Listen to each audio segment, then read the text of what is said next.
على من لا نبي بعده فأعوذ بالله السميع العليم من الشيطان الرجيم بسم الله الرحمن الرحيم لقد من الله على المؤمنين إذ بعث فيهم رسولا من أنفسهم يتلو عليهم آياته ويزكيهم ويعلمهم الكتاب والحكمة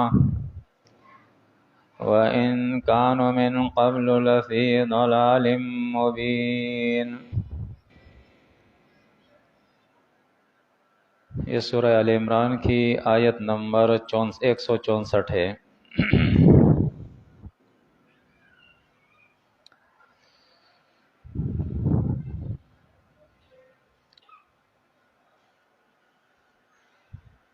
جب سے اللہ رب العزت نے انسان کی تخلیق فرمائی ہے،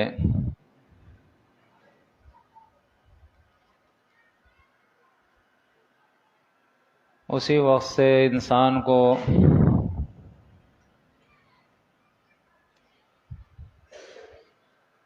اللہ رب العزت نے اچھے اور برے کی سمجھ عطا کر دی ہے۔ اس کا الہام کر دیا ہر نفس کو اللہ رب العزت نے۔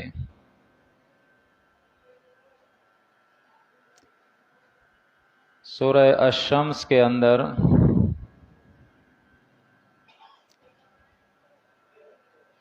اللہ رب العزت نے اس کا ذکر فرمایا ہے،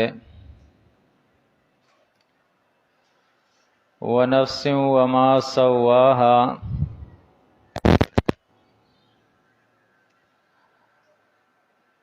اور شاید ہے نفس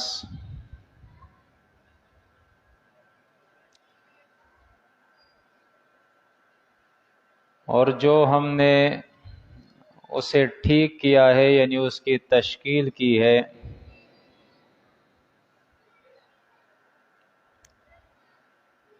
اب یہ تشکیل اور توازن جو اللہ نے انسان کے اندر پیدا کیا ہے،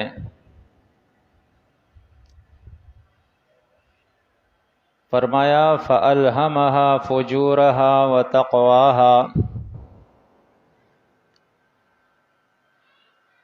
اس نفس کو الہام کیا ہے اللہ رب العزت نے تقوی اور فجور۔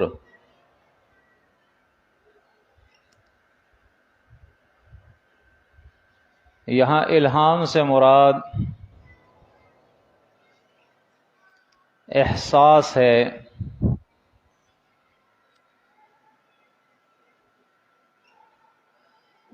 یا عرف عام کے اندر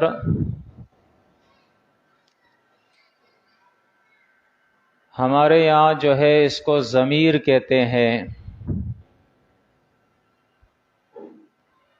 کہ انسان کے اندر اللہ رب العزت نے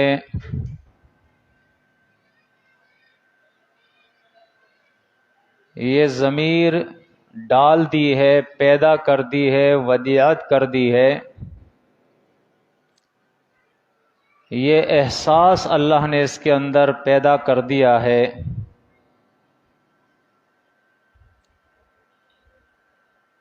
کہ تقوی کیا ہے، اچھائی کیا ہے، نیکی کیا ہے، اور فجور کیا ہے، برائیاں کیا ہے، گناہ کیا ہے۔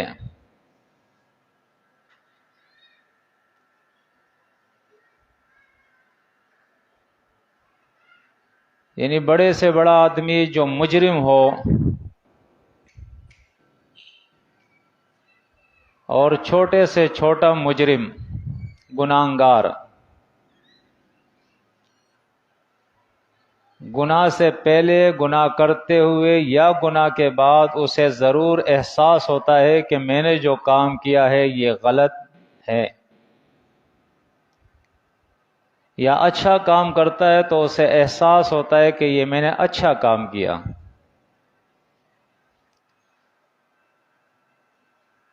بعض لوگوں کی ضمیر جو ہے وہ مردہ ہو جاتی ہے،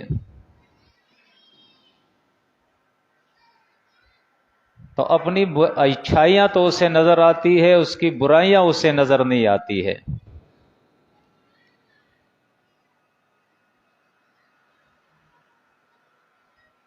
لیکن وہی انسان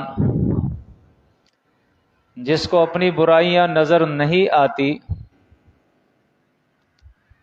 جب وہ کسی اور کو گناہ کرتے ہوئے دیکھتا ہے، ظلم کرتے ہوئے دیکھتا ہے، تو ضرور کہتا ہے یہ ظالم ہے، اس نے برا کیا. کم از کم دوسروں کی برائیاں اسے نظر آتی ہے اور وہ کہتا ہے کہ یہ برا ہے.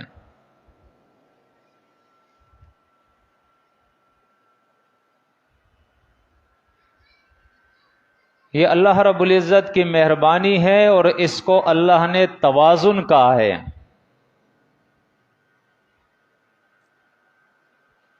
کہ اس کے ایک پلڑے میں اللہ نے نیکی کا احساس اور دوسرے پلڑے میں اس کی برائی کا احساس رکھ دیا ہے.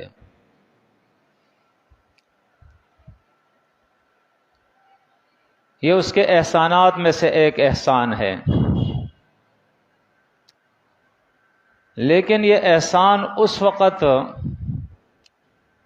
اس کے فائدے میں ہوتا ہے جب اس کو احساس ہوتا ہے اس احسان کا، وہ اس سے فائدہ اٹھاتا ہے. اگر احساس نہ ہو تو یہی جو احساس اور ضمیر اللہ نے اس کے اندر کے انسان میں پیدا کیے ہے، یہی اس کے پکڑ کا سبب بھی کل قیامت کے دن بنے گی. آگے اللہ فرماتا ہے قد افلح من زکاہا، یقیناً کامیاب ہو گیا وہ شخص. مراد کو پہنچا وہ شخص، فلاح پا گیا وہ شخص جس نے اپنے نفس کو پاک کیا.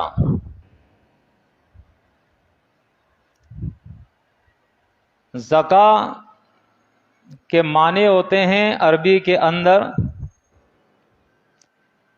دو طریقے سے. ایک معنی ہوتا ہے اس کے پاکی کا، اور دوسرا معنی اس کا ہوتا ہے پھلنا پھولنا، ترقی کرنا، نشو و نما کرنا.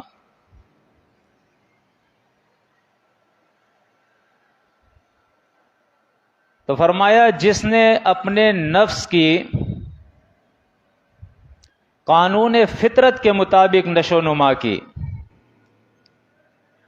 اللہ کے وحی کے مطابق اس کی تربیت کی، اس کا تزکیہ کیا،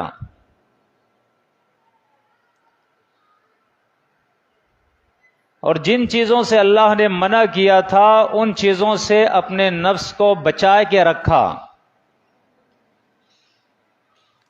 وہ تو کامیاب ہو گیا. وَقَدْ خَابَ مَنْ دَسَّاهَا، اور فرمایا جس نے اپنے نفس کو خاک آلودہ کیا، دنیا کے محبت کے اندر اس کو مبتلا کر دیا،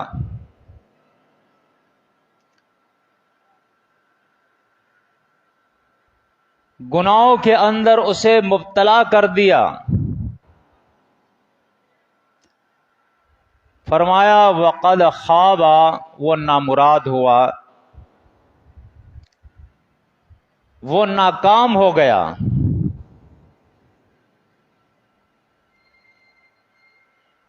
ان آیات کا آپ کے سامنے تلاوت کرنے کا مقصد یہ ہے کہ اس وقت دنیا کے اندر جو رجحان ہے انسانوں کا، انسان دو قسم کے ہیں. ایک تو بالکل وہ انسان ہے جو ہم دیکھتے ہیں اکثر دیہاتی لوگوں کو کہ نہ وہ دین سیکھتے ہیں نہ دنیا سیکھتے ہیں، بچپن سے لے کر بڑھاپے تک ان کی زندگی بالکل ایسی ہوتی ہے جیسے جانوروں کی، وہ جانوروں کے ساتھ ہی لگے رہتے ہیں۔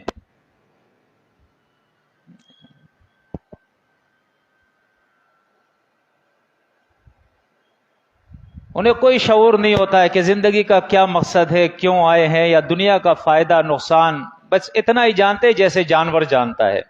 کسی گائے میں گرے گا تو اپنے آپ کو بچا لے گا، جو فطری طور پہ اللہ نے اس کو بتایا وہی چیز کھائے گا، رات کو سو جائے گا، بچے پیدا کرے گا، بچے سے محبت کرے گا، یہ ساری چیزیں ان کے اندر ہوتی ہیں، اس سے زیادہ نہیں ہیں۔ ایک وہ لوگ ہوتے ہیں، کچھ دیہات میں بھی ہوتے ہیں لیکن ان کی اکثریت پھر شہروں میں ہوتی ہے، جن کو لوگ ایجوکیٹڈ لوگ کہتے ہیں، تعلیم یافتہ لوگ کہتے ہیں۔ وہ بھی پھر دو طریقے کے ہوتے ہیں، ایک مذہبی تعلیم ہوتی ہے اور ایک دنیائی تعلیم ہوتی ہے۔ اس وقت پوری دنیا کے اندر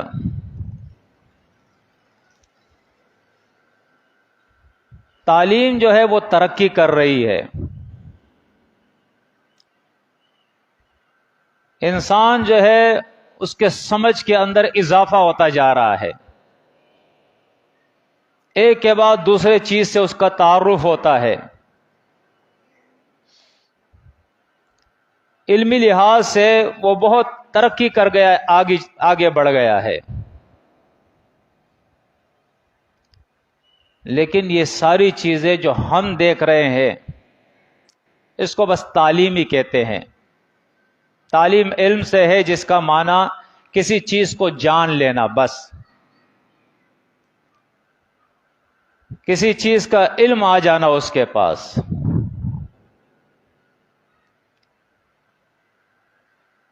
اب یہ تعلیم اگرچہ ماں کے گود سے شروع ہو جاتی ہے، پھر دو حصوں میں تقسیم ہو جاتی ہے، ایک طرف اسکول اور دوسرے طرف مدرسہ ہے۔ یہ مذہبی تعلیم ہے اور یہ دنیائی تعلیم ہے۔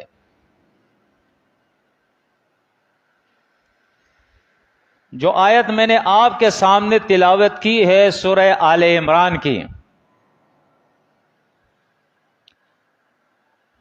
اس آیت کے اندر اللہ رب العزت بیان فرماتا ہے لَقَدْ مَنَّ اللَّهُ عَلَى الْمُؤْمِنِينَ إِذْ بَعَثَ فِيهِمْ رَسُولًا مِّنْ أَنفُسِهِمْ۔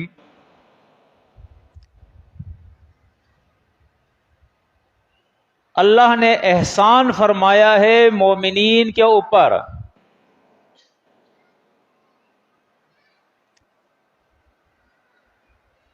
آگے فرمایا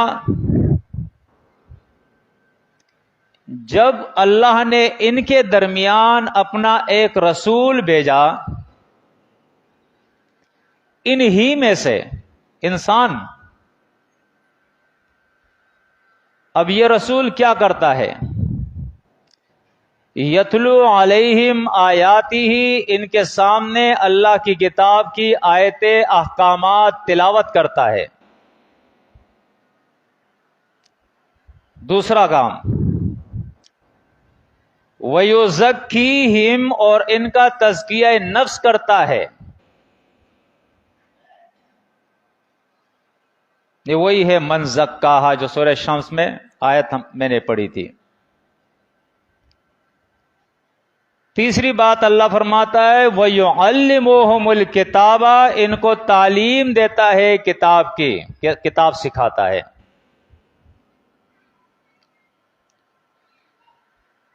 چوتھی بات اللہ فرماتا ہے والحکمت، اور ان کو حکمت بھی سکھاتا ہے۔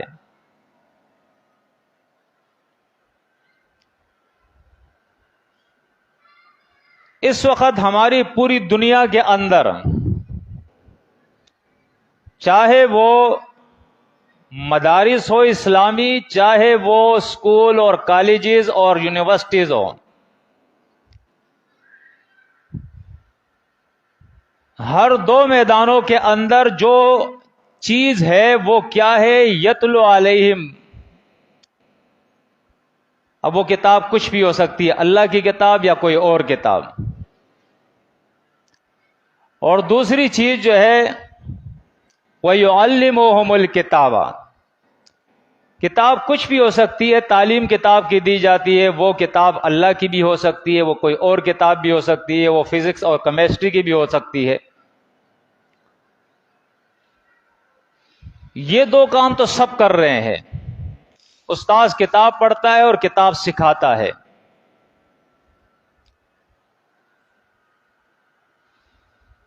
لیکن دو کام جو ہے وہ ناپید ہو گئے ہیں. اللہ کے نبی سے پہلے جو دور جہالت تھا، جاہلیت کا دور تھا، اس میں بھی جو آج دو کام ہو رہے اس میں بھی یہ تھے. پڑھے لکھے لوگ وہاں تھے، تورات اور انجیل کے پڑھنے والے شیخ التورات شیخ الانجیل بھی تھے، مذہبی لوگ بھی تھے، دنیائی لوگ بھی تھے، سائنس اور طب بھی تھا اس دور کے اندر بھی، اپنے محدود وسائل کے ساتھ.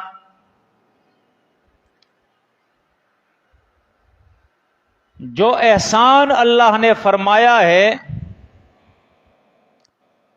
جو تعلیم اور تعلم کا جو ذریعہ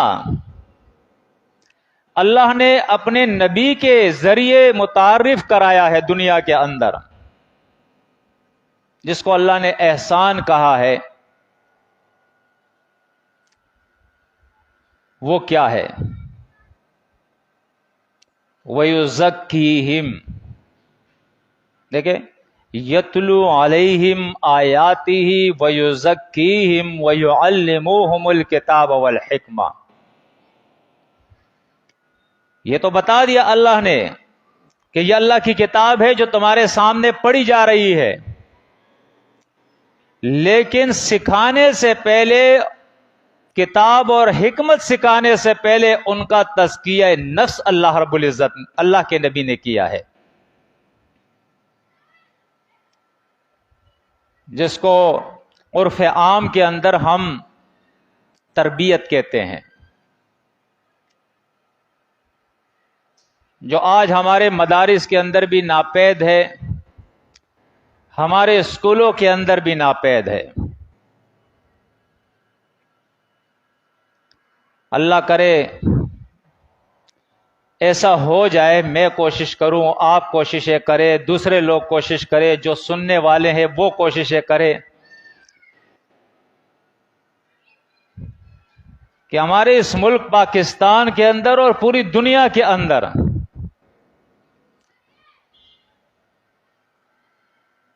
کم از کم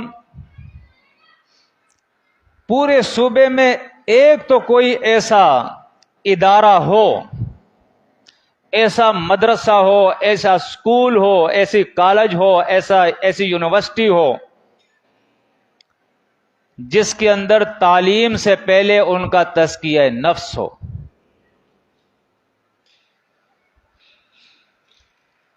اس کے اندر کی جو ضمیر ہے، جو اس کے احساسات ہے، اس کو جگایا جائے پہلے.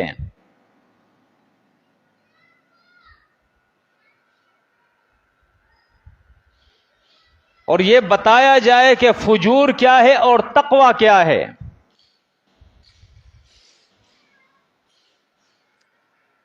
دنیا میں ہم آئے ہیں، کتنی دیر کے لیے آئے ہیں، اور اس کے بعد ہمیں موت آئے گی، اور موت کے بعد ایک اور عالم ہوگا جس کو عالم آخرت کہتے ہیں.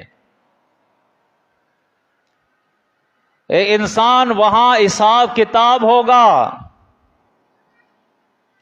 تیرا رجسٹر تیار ہو رہا ہے، اس میں تیری نیکیاں اور تقوی بھی لکھا گیا ہوگا، اور تیری فجور اور برائیاں بھی لکھی ہوگی. اور وہاں دو انجام میں سے تیرا ایک انجام ہونے والا ہے ضرور.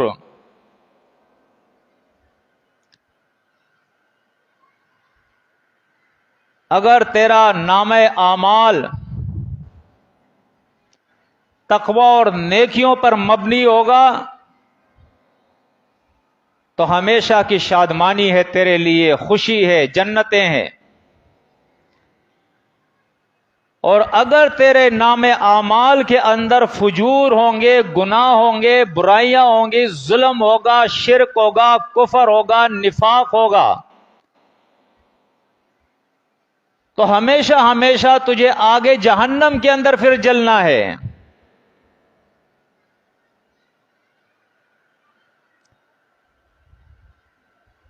اللہ کرے کہ ہمارے مدارس کے اندر آج جن چیزوں کو فوکس کیا گیا ہے، ہمارے اسکول، یونیورسٹی اور کالجوں کے اندر جو چیزوں پہ آج فوکس کیا جا رہا ہے، مدارس کے اندر جب اس ماحول میں آپ جائیں گے، دیکھیں گے آپ، تو آپ کو معلوم ہوگا کہ وہاں قرآن مجید یا نبی کی سنت، اس کے تعلیمات، حرام اور حلال، نیکی اور برائی میں فرق، جنت اور جہنم،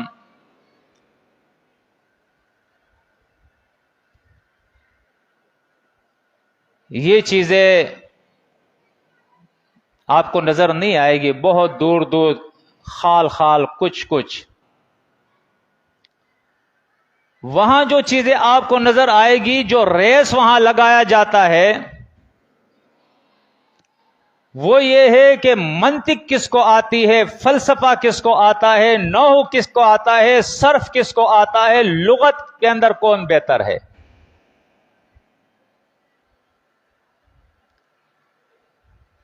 جو اچھی عربی بول سکے،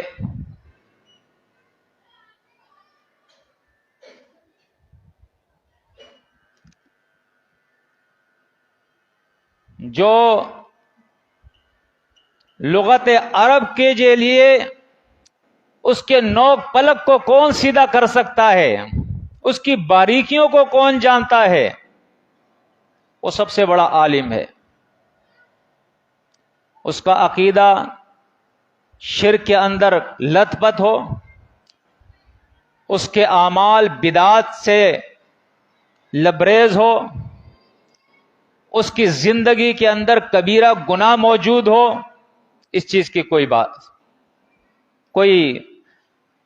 اس کی اہمیت ہی نہیں ہے. اس کو سرے سے نظر انداز کر دیا گیا ہے. اسکولوں کے اندر آپ دیکھیں،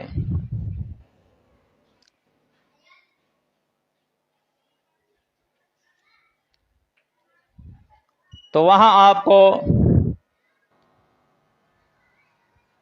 انگریزی، رائٹنگ، میتھ، سائنس، اس میں بایولوجی، کیمسٹری، فزکس وغیرہ، یہ چیزیں، ان چیزوں پہ سارا فوکس ہے.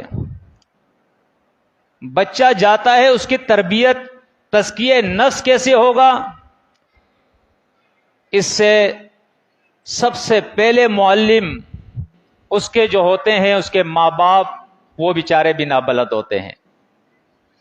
جب ان کا خود کا تزکیہ نفس نہ ہو، انہیں معلوم ہی نہیں ہو کہ تزکیہ نفس کیا ہے، نفس کی تربیت کیا ہوتی ہے،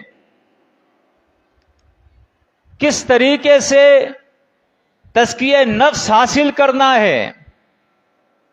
اور اگر کچھ لوگوں نے اس میدان میں کام کیا ہے تو وہ بھی بڑا ہمارے لیے ایک المیہ ہے، المیہ سے کم نہیں ہے، کہ انہوں نے خانقاہیں کھولی ہے اور خانقاہوں کے اندر مراقبے کیے جاتے ہیں، اور وہ سمجھتے ہیں کہ ان چلوں مراقبوں سے، ان ریاضتوں سے ہمیں جو ہے تزکیہ نفس مل جائے گا. یہ احمقوں کی جنتوں میں رہنے والے. اللہ کا نبی صحابہ کرام کے سامنے اللہ کی کتاب بیان کر کے تزکیہ نفس کر رہا ہے.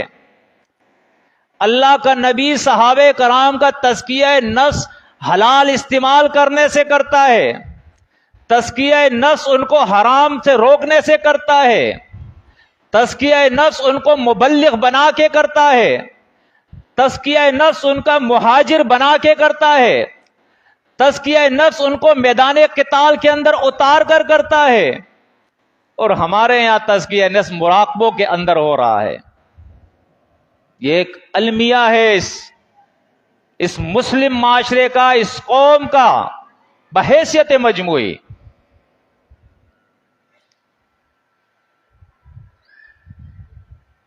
تو ماں باپ کے ہاتھ سے جب نکلتا ہے یا مدرسے میں جائے گا یا اسکول میں جائے گا. مدرسے میں قاری صاحب سے پڑھے گا تو قاری بیچارے کو تو قرآن کے ترجمے کا بھی پتہ نہیں ہے. حافظ صاحب کے پاس جائے گا تو اس کو تو اچھی آواز میں قرآن پڑھنا، قاری اور حافظ کو اس کو حفظ کرانا یہی آتا ہے. اس کو کیا پتہ ہے تزکیہ نفس کیا ہوتا ہے، قرآن کا ترجمہ کیا ہوتا ہے، اس کی حکمت کیا ہے، اسلامی ہسٹری کیا ہے. اس بیچارے کو ان ساری چیزوں کا پتہ ہی نہیں، اس کا خود تزکیہ نفس نہیں ہوتا ہے. قاری صاحب اور حافظ صاحب تو اس کے ہاتھ میں ڈنڈا ہوتا ہے اور ڈنڈے سے بچوں کا تزکیہ نفس کراتا ہے. یہ ایک نیا طریقہ ہمارے مدارس کے اندر آیا ہے.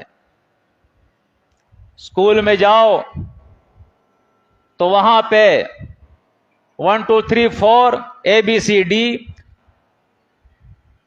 اور اس کے بعد یہ چیزیں آگے تک بڑھتی جاتی ہے.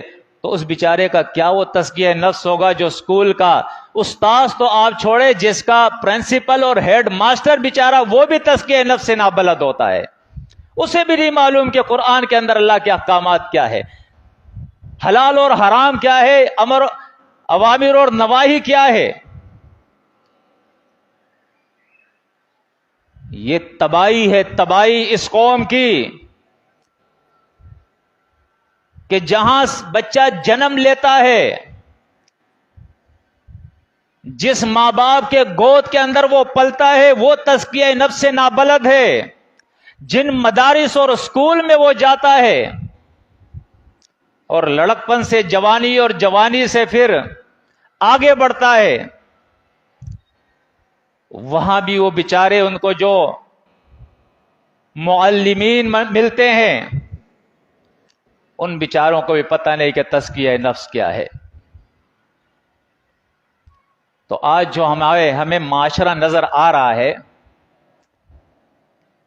کتنی افسوس کی بات ہے. جس دین کی شمع نبی کریم صلی اللہ علیہ وسلم نے 23 سالہ محنت کر کے، صحابہ کرام نے اپنے خون کا نذرانہ پیش کر کے، میدان قتال میں اتر کے اور ہجرت کر کے، اپنے مال اور جان کی قربانی دے کر انہوں نے جو دین کی شمع جلائی تھی، آج پھر وہ 1450 سال سے پہلے دور جاہلیت کے اندر تبدیل ہو گئی ہے. آج بھی ہمارا کیا اسلام ہے؟ یہ سیاسی جماعتیں ہیں، یہ لسانی جماعتیں ہیں، یہ مذہبی فرقے ہیں، یہ دنیادار لوگ ہیں، یہ بزنس مین ہیں، یہ تاجر ہے، یہ جھوٹی سیاست ہے، یہ مدارس اور یہ اسکول اور کالجز اور یونیورسٹیوں کا باطل نظام ہے،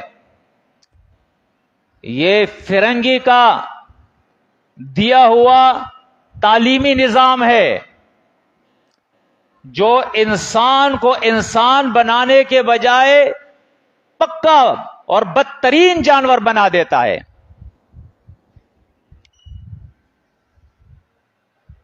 انسان نہیں بناتا ہے. مومن اور مسلم تو بڑی بات ہے، بدترین جانور بنا دیتا ہے یہ نظام. اللہ رب العزت بیان فرماتا ہے شاید ہم اس چیز کو محسوس کریں کہ اللہ کیوں یہ فرما رہا ہے لقد من اللہ علی المؤمنین، اللہ نے احسان فرمایا ہے مومنین کے اوپر. کب فرمایا؟ یہ فرمایا اذ، اس وقت، باس فیہم، جب اللہ نے بھیجا ان کے اندر رسولاً، اپنا ایک رسول، من انفسہم، انہی میں سے، یتلو علیہم آیاتہ، اب یہ اللہ کا نبی ان کے سامنے اللہ کی آیات پڑھتا ہے.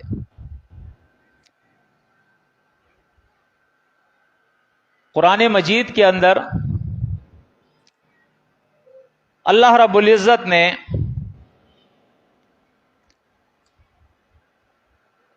نفس کا جو ذکر فرمایا ہے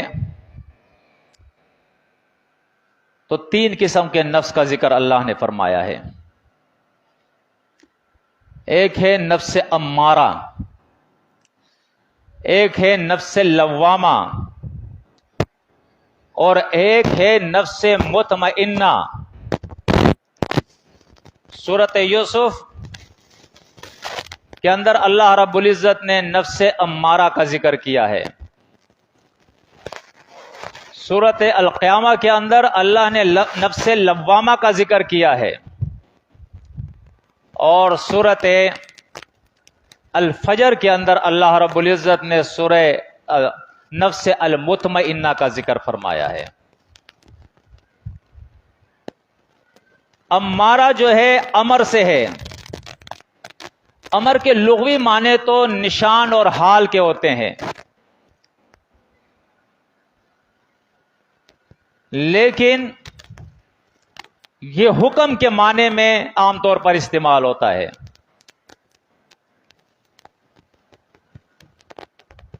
اور امارتن جو ہے یہ مبالغے کا صیغہ ہے، یعنی بہت زیادہ حکم دینے والا. اور لوامہ جو ہے وہ لوم سے ہے، اور وہ بھی مبالغے کا صیغہ ہے، لوامتن، بہت زیادہ ملامت کرنے والا. اب دیکھیں اس چیز کو سمجھنے کی کوشش کریں. ہمیں اور آپ کو کیا کرنا ہے؟ ہمیں اور آپ کو کس مدرسے میں پڑھنا ہے، کس اسکول میں پڑھنا ہے، کہاں تعلیم حاصل کرنی ہے، اور کیا ہمیں حاصل کرنا ہے؟ ہماری کوشش کیا ہونی چاہیے؟ اس لیے کہ اس وقت جو ضرورت ہے ہماری، جس غذا کی ہمیں ضرورت ہے، وہ غذا ہمیں نہیں مل رہی ہے. قرآن مجید کے اندر جو لوگ فطری قوانین سے، کتاب وحی سے، جس خالق نے پیدا کیا ہے اس خالق کے گائیڈ بک سے جو لوگ نہ خبر ہے، نہ بلد ہے، نہ واقف ہے، ایسے پورے معاشرے کو اللہ رب العزت نے مردہ معاشرہ کہا ہے. ایسے لوگوں کو اللہ نے مردے کہے ہیں. اس وقت یہ مردہ معاشرہ ہے، یہ مردے لوگ ہیں. ان کی اکثریت جہنم کی طرف جا رہی ہے. سورۃ الاعراف کے اندر اللہ فرماتا ہے وَلَقَدْ ذَرَأْنَا لِجَهَنَّمَ كَثِيرًا مِنَ الْجِنِّ وَالْإِنسِ لَهُمْ قُلُوبٌ لَا يَفْقَهُونَ بِهَا وَلَهُمْ أَعْيُنٌ لَا يُبْصِرُونَ بِهَا وَلَهُمْ آذَانٌ لَا يَسْمَعُونَ بِهَا أُولَئِكَ كَالْأَنْعَامِ بَلْ هُمْ أَضَلُّ وَأُولَئِكَ هُمُ الْغَافِلُونَ. یہ غافل معاشرہ، یہ جانوروں کی طرح زندگی گزارنے والے لوگ، نہ قلوب سے یہ سمجھنے کی کوشش کرتے ہیں، نہ آنکھوں سے حقیقت دیکھنے کی زحمت کرتے ہیں، نہ کانوں سے سمجھنے کی، سننے کی یہ کوشش کرتے ہیں. فرمایا ان کی اکثریت جہنم میں جائے گی. یہ اللہ کا فیصلہ ہے. اب دنیا کے اندر ہمیں دنیا اور آخرت کے مصیبتوں سے، تکالیف سے، نقصانات سے اپنے آپ کو بچانا ہے، اور اس کے لیے ضروری ہے کہ ہم سمجھ جائیں کہ قرآن ہم سے کیا کہہ رہا ہے۔ دیکھیں سورہ الشمس کی آیت میں نے پیش کی، فَأَلْهَمَهَا فُجُورَهَا وَتَقْوَاهَا، اور اس سے پہلے کہا تھا وَنَفْسٍ وَمَا سَوَّاهَا، نفس کو شاہد کیا، شاہد کرنے کے بعد اس کے توازن کا ذکر فرمایا، اور توازن کی تشریح کے کر دی، فرمائے تقوی اور فجور دونوں چیزیں اس کے طرف الہام کر دی گئی ہے۔ اب یہ دونوں چیزیں اندر پڑی ہے، یہ دونوں چیزیں، تقوی بھی اندر ہے اور فجور بھی اندر ہے۔ اب قرآن مجید کہتا ہے کہ یہ جنگ ہے انسان کے اندر، ہم باہر جو کچھ کر رہے ہیں اندر انسان کے جنگ ہو رہی ہے۔ وہ جنگ کیا ہے؟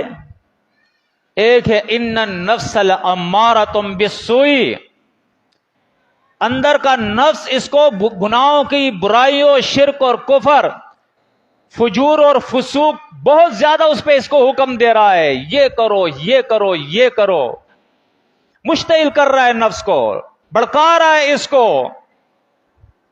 آپ نے دیکھا ہوگا، یہ تو ہر انسان کا مشاہدہ ہے، آپ نے تجزیے کیے ہوں گے، آپ اپنی نگاہوں سے کوئی گناہ کے طرف دیکھتے ہیں فوراً آپ کا جسم مشتعل ہو جاتا ہے، آپ کی زبان مشتعل ہو جاتی ہے، آپ کے کان مشتعل ہو جاتے ہیں، آپ کی نگاہیں مشتعل ہو جاتی ہے، آپ کا پورا جسم حرکت میں آ جاتا ہے۔ لیکن اس کے ساتھ ساتھ اللہ نے ایک نظام بنایا ہے، اور وہ نظام جس کا ذکر اللہ رب العزت نے سورہ القیامہ کے اندر کیا ہے، وَلَا أُقْسِمُ بِالنَّفْسِ اللَّوَّامَةِ، اور ایسا نہیں ہے، فرمایا ہم اس نفس کو بھی شاہد کرتے ہیں جو بہت زیادہ ملامت کرنے والا ہے۔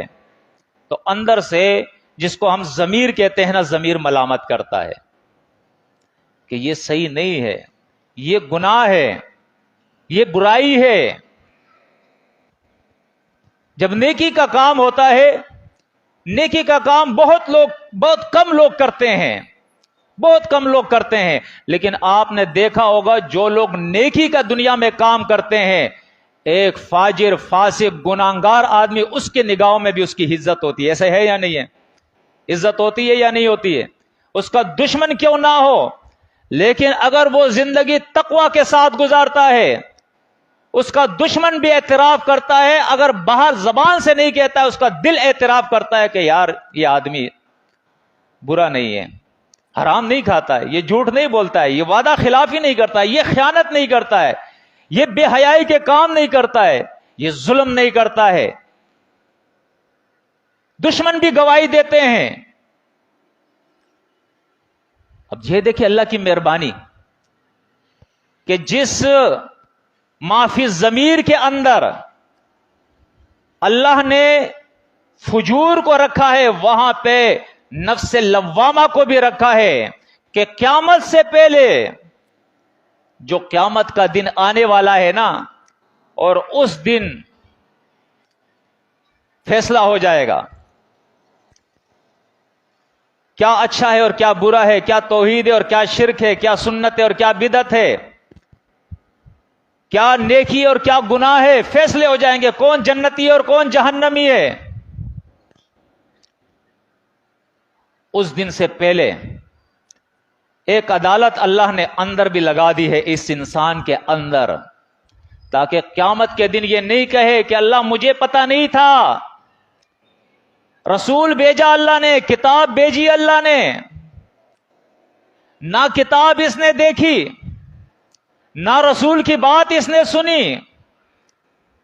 وہ معافی ضمیر جو اللہ نے عدالت لگائی تھی، اس کی آواز بھی اس نے نہیں سنی۔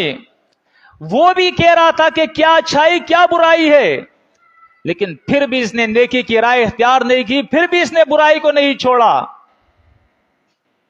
اب ہمارے لیے کیا ہے، کیا پیغام ہے، کیا میسج ہے اس کے اندر ہمارے لیے؟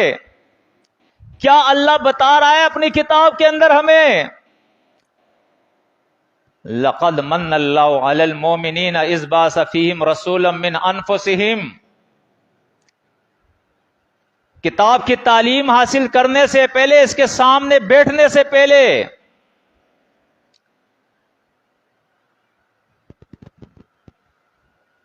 علم حاصل کرنے سے پہلے تزکیہ نفس کرے، نفس کو آزاد کرے۔ اگر وہ کسی شخصیت کا غلام ہے، اس سے اس کو آزاد کرے۔ اگر وہ کسی فرقے کا غلام ہے، اس سے اس کو آزاد کرے۔ اگر وہ کسی خاندانی عصبیت کے اندر پڑا ہے، اس خاندانی عصبیت سے اس کو نکالے۔ اگر وہ لسانی عصبیت کے اندر ہے، اس لسانی عصبیت سے اس کو نکالے۔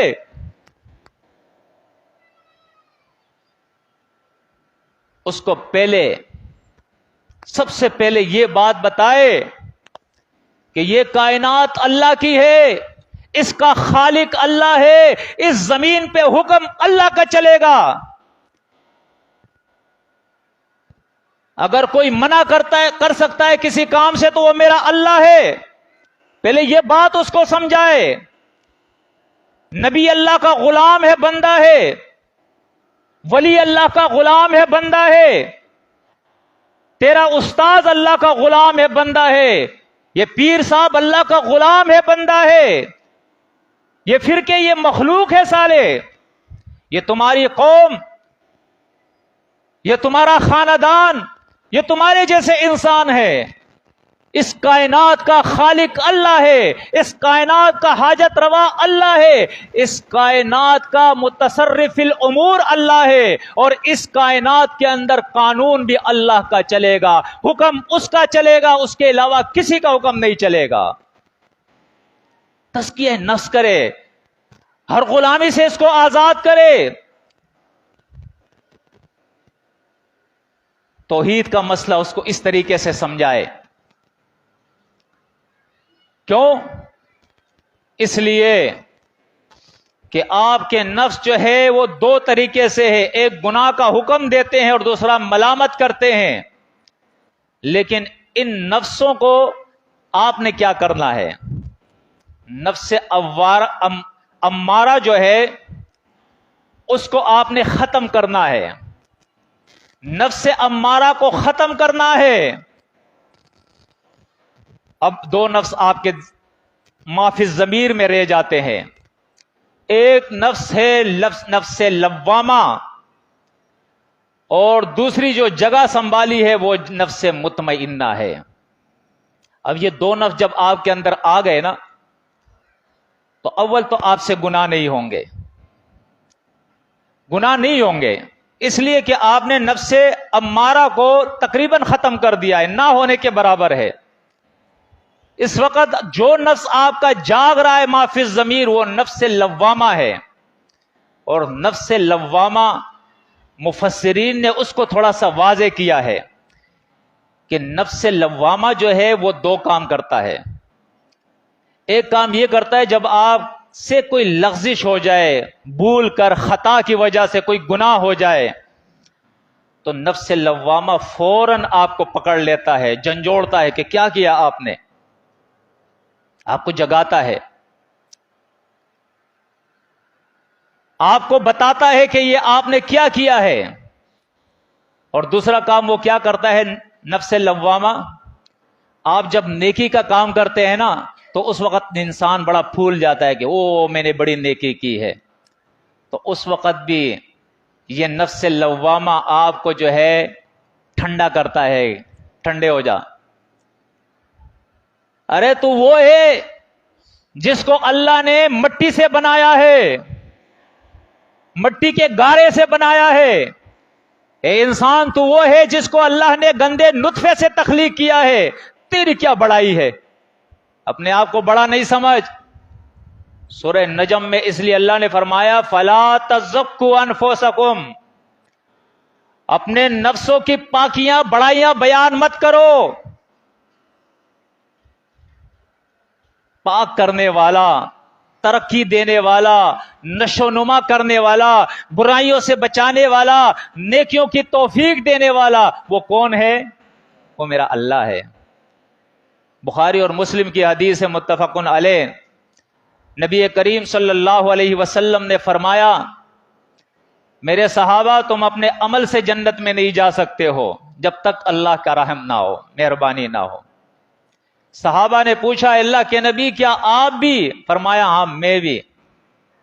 اگر میرے بھی شامل حال اللہ کی مہربانی نہ ہو تو میں اپنے عمل سے جنت میں نہ جا سکوں گا. اس لیے کہ سورہ نحل کے اندر اور دوسری صورتوں میں بھی یہ مضمون ہے. سورہ نحل کے اندر اللہ فرماتا ہے اگر ہم انسان کو اس کے ظلم اور گناہوں کی وجہ سے پکڑنا چاہے نا، ما ترک علیہا من دابہ، تو اس زمین پر ایک آدمی، ایک انسان بھی نہیں رہے گا. ایک انسان کوئی ایسا ہے جس سے لغزش نہ ہو؟ پہلا انسان آدم علیہ السلام، بھول کی وجہ سے اللہ کی نافرمانی اس سے ہوئی یا نہیں ہوئی؟ انبیاء سے بھول ہو جاتی ہے، لغزشیں ہو جاتی ہے، اور ہم سے تو گناہ بھی ہوتے ہیں.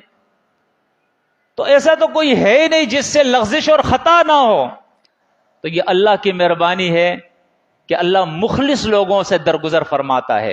لیکن جو جان بوجھ کے اللہ کی نافرمانی کرتے ہیں، اللہ کے احکامات پہ جو ہے اس کو رونتے ہوئے چلے جاتے ہیں، سرکشی اور بغاوت کرتے ہیں، ایسے لوگوں کی پھر اللہ پکڑ کرتا ہے. ان بطش ربک لشدید، اس کی پکڑ پھر بہت سخت ہوتی ہے. تو ہمیں اب کیا کرنا ہے؟ ہمیں اس نفس کو نفس سے مطمئنہ بنانا ہے، جس کا ذکر پھر اللہ رب العزت نے سورہ الفجر کے اندر فرمایا ہے.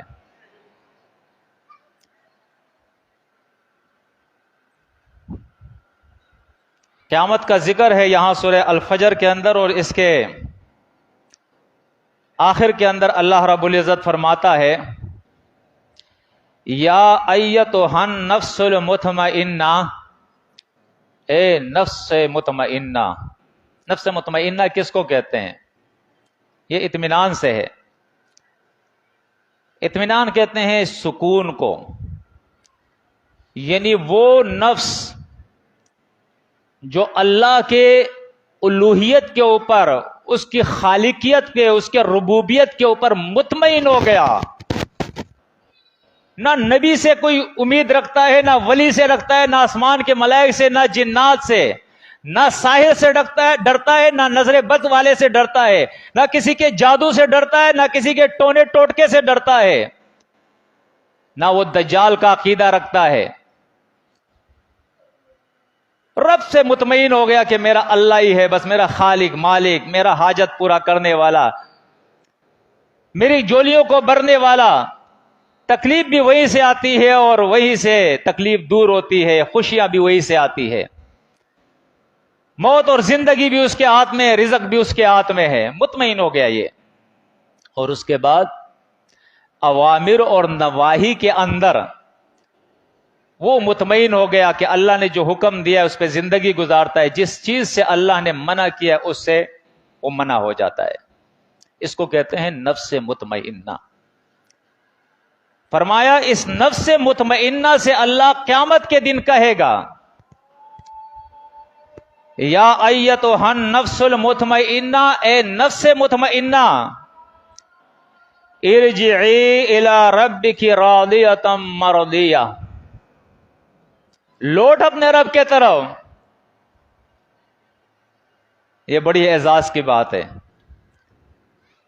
ملائکہ اس سے کہیں گے کہ تمہارا رب جو ہے تمہاری مہمان نوازی فرمائے گا، تم آج اپنے رب کے مہمان ہو، آؤ تمہارا رب نے تمہیں بلایا ہے، اس کے پاس آؤ. اور ایسی حالت میں راضیتن، یہ اس میں فاعل واحد مؤنث کا صیغہ ہے کہ تو راضی ہو، تو خوش ہے، یعنی دنیا اور آخرت میں تو اللہ سے راضی ہو گیا ہے. مرضیتن، تو نے اللہ کو راضی کیا مردیتن تو اللہ نے تجھے راضی کر دیا. یہ اس میں مفعول کا صیغہ ہے. تو اس کا معنی جو نکلتا ہے تو اس میں مفعول یعنی راضی کیا گیا نفس. اس کا معنی یہ نکلتا ہے کہ اللہ تجھ سے راضی ہے, تو اللہ سے راضی, اللہ تجھ سے راضی. اب کیا ہوگا؟ فادخلی فی عبادی, میرے جو بندے ہیں نا نفس مطمئنہ والے, وہ جماعت وہ تجھ سے جو پہلے آئی ہے وہ انتظار کر رہی ہے, تو بھی ان میں داخل ہو جا. وادخلی جنتی, اور میرے جنتوں میں داخل ہو جا. یہ اعزاز ہے, ورنہ اللہ کہہ سکتا تھا جنتوں میں داخل ہو جا, لیکن اللہ فرماتا ہے جنتی. اس یا کو یا نسبتی کہتے ہیں. اللہ فرماتا ہے میری جنتوں میں داخل ہو جا. اب یہ نفس مطمئنہ کس طرح سے حاصل ہوگا کہ دنیا اور آخرت میں یہ اللہ کے عذاب سے بچ گیا؟ یہ نفس مطمئنہ کا بنانا اور پیدا کرنا, اس کی اصلاح اس نفس کی کرنا, اس نفس سے امارہ سے نفس مطمئنہ بنانا, اس کے لیے کیا کرنا ہے؟ وہی طریقہ ہمیں اپنانا ہے جو نبی کریم صلی اللہ علیہ وسلم کے دور میں تھا. آج تو ہمارے یہاں بعض مولوی صاحبان فتوے دیتے ہیں کہ دیکھو اگر 14 علوم تم نے نہیں سیکھے نا, قرآن کے قریب جاؤ گے تو گمراہ ہو جاؤ گے. اب ہم اس ظالم مولوی سے پوچھتے ہیں, الفاظ سخت ہے لیکن میں کیا کروں, مجبوری ہے, کہ اس ظالم مولوی سے ہم پوچھتے ہیں کہ نبی کریم صلی اللہ علیہ وسلم کو یہ 14 علوم آتے تھے؟ ابو بکر صدیق, عمر, عثمان, علی رضی اللہ تعالی عنہم اجمعین کو یہ 14 علوم آتے تھے؟ کسی بھی حدیث سے, کسی بھی کتاب سے آپ بتا دے, میں مان جاؤں گا. کسی سے بھی بتا دے. وہ نحو جانتے تھے, صرف جانتے تھے, منطق جانتے تھے, فلسفہ جانتے تھے. یہ جتنے بھی علوم آپ نے بنائے ہیں ان 14 علوم کو وہ جانتے تھے؟ وہاں تو قرآن کہہ رہا ہے وہی نازل ہوتی تھی, یتلو علیہم آیاتی, جیسے نازل ہوتی تھی اللہ اپنے نبی سے کہتا تھا بلغ, اب پہنچاؤ ان تک. صحابہ کرام کے سامنے نبی کریم صلی اللہ علیہ وسلم قرآن کی وہ آیتیں پڑھتے تھے, وَيُزَكِّيهِمْ, اور ان آیتوں کے ذریعے ان کا تزکیہ نفس کرتے تھے. یہ حرام ہے تمہیں نہیں کرنا ہے, یہ حلال ہے یہ تمہیں کھانا ہے اور یہ کرنا ہے, یہ نیکی ہے یہ کام کرنی ہے اور یہ گناہ کے کام ہے یہ نہیں کرنے ہیں,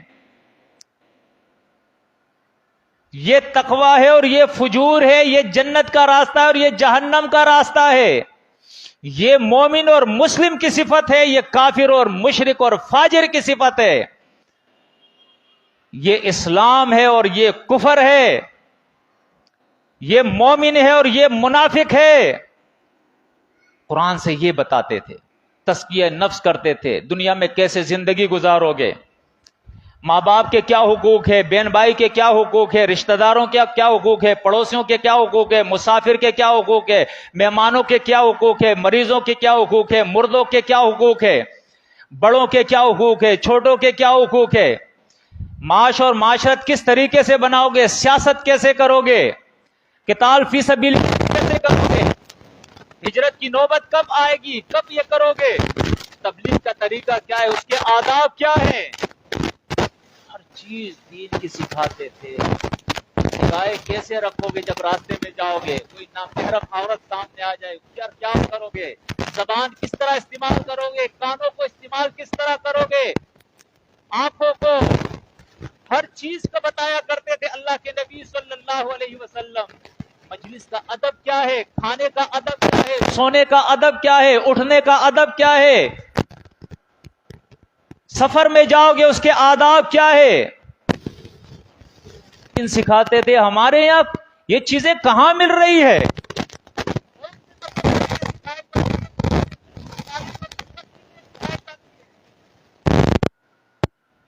عقیدہ تمہارا کیا ہوگا، شرک اور توحید میں کیا فرق ہے، بدعت اور سنت میں کیا فرق ہے، حرام اور حلال میں کیا فرق ہے؟ تزکیہ نفس. جب تزکیہ نفس اس طریقے سے ہوگا جس طرح نبی کریم صلی اللہ علیہ وسلم نے صحابہ کرام کا تزکیہ نفس کیا ہے، تو اس کے بعد پھر وہ جماعت تیار ہوگی جو نبی کریم صلی اللہ علیہ وسلم کے دور میں تیار ہوئی تھی. قرآن مجید نے اس جماعت کا جو ہے مختلف صورتوں کے اندر اس کا ذکر فرمایا ہے. ان کے صفات اللہ رب العزت نے ہمیں بتائے ہیں کہ ان کے صفات کیا ہے. کہیں قرآن مجید جیسے یہ سورت الممتحنہ ہے، یہاں پہ بیعت کا ذکر ہے، یا ایھا النبی اذا جاءک المؤمنات یبایعنک علی الا یشرکن باللہ شیئا ولا یسرقن ولا یزنین. اب دیکھیں نبی کریم صلی اللہ علیہ وسلم کے پاس جب آتے تھے نا، آج ہمارے یہاں بھی پیری موریدی ہوتی ہے، یہ اسلام نہیں ہے. آپ قرآن اور سنت کے مرید، دوسرا کون سا آپ کا جو ہے پیر ہوگا؟ نبی کریم صلی اللہ علیہ وسلم سے بیعت ہو چکی ہے ہماری سب کی، اللہ سے ہماری بیعت ہو چکی ہے، جس کا ذکر اللہ نے سورہ التوبہ کے اندر کیا. یہاں رسول سے بیعت سورہ الممتحنہ میں اس کا ذکر ہے. اللہ سے بیعت، رسول سے بیعت، اب کون سے پیر سے تم بیعت کرو گے؟ وہ بیعت کیا ہے؟ سب سے پہلے یہ ہے کہ اللہ رب العزت کے ساتھ شرک نہیں کرو گے. اس کے بعد کسی قسم کی چوری نہیں کرو گے. اس کے بعد فرمایا زنا نہیں کرو گے. یہ اللہ رب العزت نے ان کے صفات بیان کیے ہیں. اور اسی طرح سورہ المجادلہ کے اندر آپ دیکھیں تو یہاں اللہ رب العزت بیان فرماتا ہے لا تجد قوما یؤمنون باللہ والیوم الآخر یوادون من حاد اللہ ورسولہ ولو كانوا آباءهم او ابناءهم او اخوانهم او عشیرتهم، کہ ان کی دوستی جو ہے وہ صرف اللہ اور رسول سے ہوگی. جو اللہ اور رسول کا دشمن وہ ان کا دشمن ہوگا. آگے اللہ فرماتا ہے اللہ اور رسول کے مقابلے میں ان کا باپ آ جائے، ان کی ماں آ جائے، ان کے بہن بھائی آ جائے، ان کا قبیلہ آ جائے، ان کا خاندان آ جائے، یہ سب کو ٹھکرا دیتے ہیں. اللہ اور رسول کو یہ ترجیح دیتے ہیں، مانتے ہیں. اولئک کتب فی قلوبہم الایمان وایدہم بروح منہ ویدخلہم جنات تجری من تحتہا الانہار خالدین فیہا رضی اللہ عنہم ورضوا عنہ اولئک حزب اللہ. فرمایا اللہ نے ان کے دلوں کے اندر ایمان کو پتھر پر لکیر کی طرح لکھ دیا ہے. ایسا ایمان ہونا چاہیے. آج تو ہم دعویٰ کرتے ہیں نا ہم مومن ہے. ایمان وہ ہے جو دل پہ اللہ لکھ دے کہ یہ مومن ہے. اور آگے اللہ فرماتا ہے یہ وہ لوگ ہیں جن کو اللہ رب العزت جنتوں کے اندر داخل کرے گا، اور ان تمام لوگوں سے اللہ راضی ہے، اور یہ اللہ سے راضی ہے. وہی جو سورہ الفجر کے اندر اللہ نے اس کا ذکر فرمایا تھا. یہ ان کے صفات اللہ رب العزت نے ہمیں گنوائے ہیں. اور ایک جگہ تو اللہ رب العزت نے ان کی یہ صفت ہمیں بتائی ہے کہ یہ مومن جو ہے سورۃ الحجرات کے اندر آپ دیکھیں آیت نمبر 7 کے اندر فرمایا وَلَٰكِنَّ اللَّهَ حَبَّبَ إِلَيْكُمُ الْإِيمَانَ وَزَيَّنَهُ فِي قُلُوبِكُمْ وَكَرَّهَ إِلَيْكُمُ الْكُفْرَ وَالْفُسُوقَ وَالْعِصْيَانَ أُولَٰئِكَ هُمُ الرَّاشِدُونَ. یہ تھوڑا زیادہ غور سے سنیں. فرمایا ولیکن اللہ نے ایمان کو ان کے دلوں میں خوبصورت محبوب بنا دیا ہے، پسندیدہ بنا دیا ہے. ایمان سے زیادہ پسندیدہ چیز ان کے دل میں کوئی اور چیز نہیں ہے. آج ہم کتنی ایمان کی قدر کرتے ہیں ہم دیکھ لیں. ہماری تو کسی اپنے ساتھی سے کوئی تھوڑی سی تو میں ہو جائے نا، پھر نمازوں میں نہیں آتے، پروگراموں میں نہیں آتے. کیوں جی؟ بس جی رہنے دینا. کیا ہو گیا جی؟ وہ فلاں شخص جو ہے بڑی زیادتی میرے ساتھ کی ہے. یا اللہ، تو نے یہ جماعت اس شخص کے لیے اٹینڈ کی تھی، نمازوں میں اس کے لیے آتا تھا، دعوت اللہ میں اس کے لیے آتا تھا، درس قرآن میں اس کے لیے آتا تھا. اگر یہی ایمان ہے تف ہے تیرے ایمان کے اوپر. یہ ایمان نہیں، یہ شرک ہے. آپ نے ایمان کو کیا پہچانا ہے؟ ایمان نام اخلاص کا ہے. اخلاص نام اس کا ہے کہ ساری چیزوں کو چھوڑ کر آپ نے اللہ کو اختیار کیا ہے. میری خوشی اللہ کے لیے، میری غمی اللہ کے لیے، میرا غصہ اللہ کے لیے، میری محبت اللہ کے لیے، میری دوستی اللہ کے لیے، میری دشمنی اللہ کے لیے، میرا دینا اللہ کے لیے، میرا منع کرنا اللہ کے لیے. اب آپ رویوں کی وجہ سے کبھی آگے اور کبھی پیچھے. کسی نے شاباش کہا تو آگے بڑھ گئے، کسی نے تنقید کر دی تو 10 قدم پیچھے چلے گئے، کسی نے تقریر کی تو واہ واہ کر کے آپ آگے بڑھ گئے، کسی نے تقریر سے روکا، جی ہمیں کوئی تقریر نہیں دیتا، پیچھے چلے گئے. آپ بیمار ہو گئے، کوئی عیادت میں آئے تو خوش ہو گئے، نہیں آئے تو ناراض ہو گئے.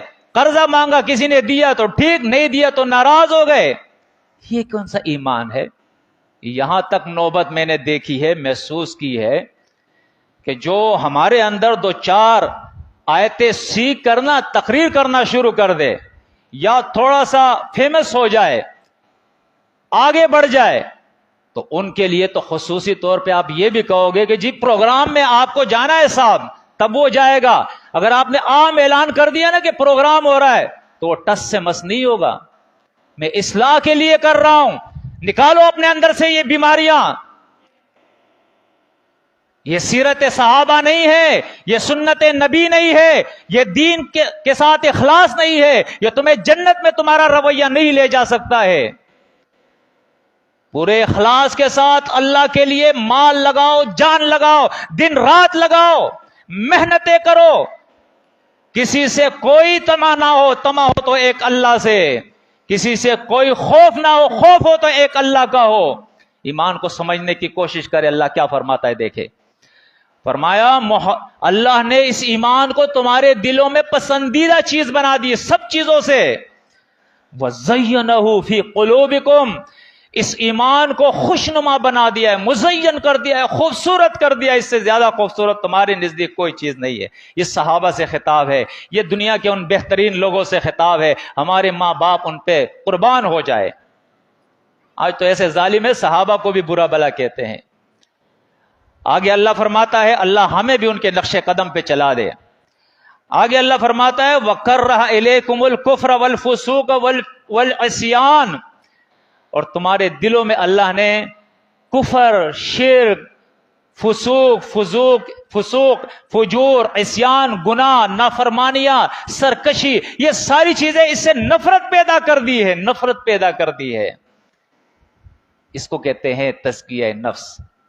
جب آپ کا دل، آپ کا دماغ، آپ کی آنکھیں، آپ کے کان، آپ کی زبان، آپ کے ہاتھ، آپ کے پاؤں، آپ کا پورا جسم، آپ کی سوچ اور فکر وہ اس طرح ہو جائے کہ دین کی بات، ایمان کی بات، نیکی کی بات وہ آپ کو اچھی لگے، فوراً لبیک کہے، اس کے اوپر دوڑے جائے، سبقت حاصل کرے، سب سے آگے بڑھ جائے. اور جب گناہ کی بات ہو آپ کو نفرت ہو، کراہیت ہو، دل تنگ ہو جائے، آپ کنفیوز ہو جائے، آپ اس جگہ سے بھاگ جائے کہ نہیں اللہ کی نافرمانی یہاں ہو رہی ہے، ایسی جگہ مجھے نہیں رہنا چاہیے. آپ خوش ہو جائے، آپ کے دل میں ایمان ہے. اگر ایسا ہے، گناہ کرنا یہ تو بڑی بات ہے. ایک حدیث میں آتا ہے نبی کریم صلی اللہ علیہ وسلم نے ایمان کے 3 درجات بتائے. من را منکم منکرا فلیغیرہ بیدہ وَإِن لَّمْ تَسْتَطِعْ فَبِلِّسَانِهِ وَإِن لَّمْ تَسْتَطِعْ فَبِقَلْبِهِ وَلَيْسَ وَرَاءَ ذَلِكَ مِنَ الْإِيمَانِ حَبَّةُ خَرْدَلٍ۔ اللہ کے نبی نے فرمایا جب تم میں سے کوئی من رآ منکم، تم میں سے کوئی بھی مومنو دیکھے کہ کوئی گناہ کا کام ہو رہا ہے، شرک اور کفر کا ہو رہا ہے، ہاتھ سے روکو اس کو۔ اگر یہ طاقت نہیں تمہارے پاس، سلطہ نہیں تمہارے پاس، حکومت نہیں تمہارے پاس، فبلسانی، زبان سے تو روک لو اس کو کہ کیوں یہ گناہ کا کام کر رہے ہو۔ تو آج یہ کم ہے، معاشرہ پورا بھرا ہوا ہے، جگہ جگہ گناہ ہے، کیوں ہم خاموش بیٹھے ہوئے؟ انفرادی تبلیغ کرے، لوگوں کی اصلاح کی کوششیں کرے، اجتماعی تبلیغ کرے، اصلاح کی کوششیں کرے، ورنہ اللہ کی کتاب کہتی ہے تم پر بھی اس طرح لعنت ہوگی جس طرح بنی اسرائیل پر اللہ نے داؤد علیہ السلام اور عیسیٰ علیہ السلام کی زبان سے لعنت بھیجی تھی، اس طرح تمہیں بھی اللہ تباہ کر دے گا جس طرح بنی اسرائیل کو تباہ کر دیا تھا۔ اللہ کے نبی نے فرمایا اگر یہ کام نہیں کرو گے اللہ تمہاری دعاؤں کو قبول نہیں فرمائے گا۔ اللہ کے نبی نے فرمایا اگر زبان کی بھی طاقت نہیں ہے تو دو طریقے بتائے ہیں قرآن اور سنت نے، ایک یہ کہ جہاں تم ہاتھ سے نہ روک سکو اور زبان سے نہ روک سکو، ہجرت کر کے وہاں سے چلے جاؤ، وہاں کیوں بیٹھے ہو پھر تم؟ اور دوسری بات کہ دل میں تو اس کو برا جانو نا، اگر دل میں بھی برا نہیں جانتے ہو تو اللہ کے نبی نے فرمایا اس کے بعد دل کے اندر ایک رائی کا دانہ ہے نا، رائی کا دانہ، اتنا بھی تمہارے دل میں پھر ایمان نہیں ہے۔ یہ کس شخص کے لیے؟ گناہ کو دیکھ کے گناہ سے نہ روکنے والے، اور جو گناہ خود کرے وہ پھر مومن ہوگا۔ اللہ کے نبی نے فرمایا حدیث میں آتا ہے لا یؤمن احدکم حتی یکون ہواہ تبعا لما جئت بہ، فرمایا تم میں سے کوئی شخص مومن نہیں ہو سکتا اس وقت تک کہ جب اس کے خواہشات میرے اس لائے ہوئے دین اسلام کے تابع نہ ہو جائے، وہ مومن نہیں ہو سکتا ہے۔ یہ جنگ ہے، جنگ وحی اور خواہش کی، ایک طرف اللہ کی وحی ہے، قرآن اور سنت ہے، دوسری طرف تمہاری خواہش اور چاہت ہے، یہ جنگ ہے۔ اگر تمہاری خواہش اور چاہت ایسی ہے کہ اللہ کے وحی سے، اللہ اور رسول سے جنگ کر رہی ہے تو مومن کہاں سے تم ہو گئے؟ یہ جنگ ختم کرنی ہوگی، اپنے خواہش کو اللہ کی کتاب اور نبی کی سنت کے تابع کرنا ہوگا، تو اس کے بعد ہمارا نفس سے مطمئنہ ہوگا اور ہم جنت میں چلے جائیں گے۔ تو اللہ سے دعا ہے کہ اللہ مجھے اور آپ کو نفس مطمئنہ نصیب فرمائے، اللہ ہمیں توفیق دے کہ ہم دن اور رات کوشش کریں اللہ کے دین کے اندر غور و فکر کریں۔ تمام ساتھیوں سے میں گزارش کوشش کریں اس میں